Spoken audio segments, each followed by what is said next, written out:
Pemirsa, ratusan guru honor mulai dari TK, SD, dan SMP mendatangi rumah dinas Bupati Oku guna menyampaikan keluhan terkait status para guru yang tidak kunjung diangkat menjadi pegawai pemerintah dengan perjanjian kerja atau P3K.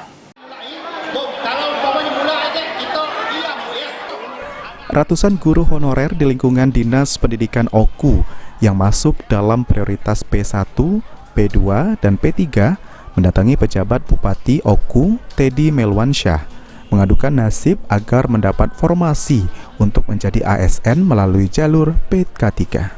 Para guru ini diterima langsung oleh Teddy Melwansyah dan diajak berdialog mencari solusi terbaik. Salah satu perwakilan guru mengatakan, jika tenaga guru P2 dan P3 sudah berkoordinasi dan melakukan pertemuan terkait adanya pengumuman dari BKN yang lulus, sehingga mereka saat ini, para guru P2 dan P3, belum ada kategori penetapan. Oleh karenanya, seluruh guru kategori P2 dan P3 ini meminta untuk mendapatkan formasi ke depannya. Kami dari P1, P2 sebenarnya pada hari ini sudah berkoordinasi dan kemudian sudah melakukan pertemuan dari sejak terkait pengumuman dari BKN yang lulus P1 yang kemarin. Sehingga pada saat ini kami P2, P3 ini kan kategori belum ada penempatan. Nah, oleh karena itu kami menjadwalkan dengan Pemda Oku untuk menyampaikan aspirasi kami ini sehingga P2, P3 ini mendapatkan formasi ke depannya. Artinya kami P2 dan P3 ini berharap kepada Pemda Oku untuk tahun 2023 ini tidak mengambil kategori-kategori lain kecuali P2, P3 ini untuk diangkat menjadi ASN P3K ke depannya. Pejabat Bupati Oku yang mendengar langsung keluh kesah para guru memerintahkan dinas terkait untuk berkoordinasi dengan pemerintah pusat terkait permasalahan yang memang menjadi kewenangan pusat.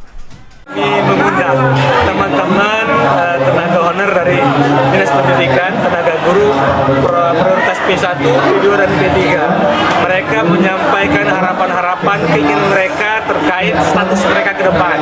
Dan kami semua tadi yang hadir di sini, dari Kepala BKPSDM, dari Dinas Pendidikan, BKAD, sepakat. Kami sangat memperhatikan mereka dan mendukung mereka semua. Bagaimana ke depan mereka dapat prioritas untuk menjadi ASN melalui jalur P3K.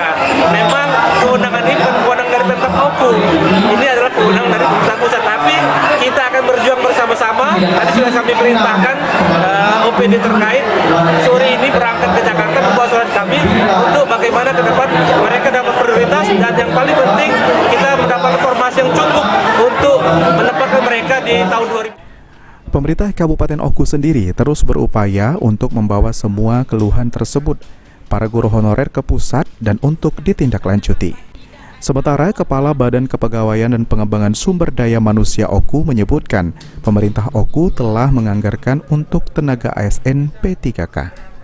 Tahun kemarin sesuai nominal dana tersedia untuk gaji mereka sebanyak 319 itu untuk mengakomodir kebutuhan P1 dan P2. Memang ada 16 orang tadi itu dinyatakan dari Kemendikbud tidak ada tempat penempatan mereka. Tapi sudah disampaikan dari kementerian bahwa mereka itu bukan berarti tidak ada penempatan langsung hilang dari tanda, mereka tetap ada dan tetap terkunci. Mereka itu sudah menjadi prioritas di tahun 2023 ini. Tapi kalaupun prioritas mereka masih tetap ikut tes atau gimana, Pak? Nah, kalau itu kewenangan ranahnya dari Kemendikbud ya. Tapi kan kita bisa menyampaikan keluhan mereka ini, apalagi Pak Bupati sudah membuat surat apa yang menjadi keluhannya, kalau bisa jadi pertimbangan karena memang mereka sudah pegawai lama ya, bukan setahun 2 tahun, ada yang 17 tahun. Setidaknya ada 232 orang guru P2 dan P3 yang terdiri dari guru SD dan SMP sudah dinyatakan lulus dan mendapat nilai serta observasi dan sudah melakukan tahapan tinggal menunggu SK penempatan serta tidak perlu lagi ikut tes. Ari Pranika, PAL TV.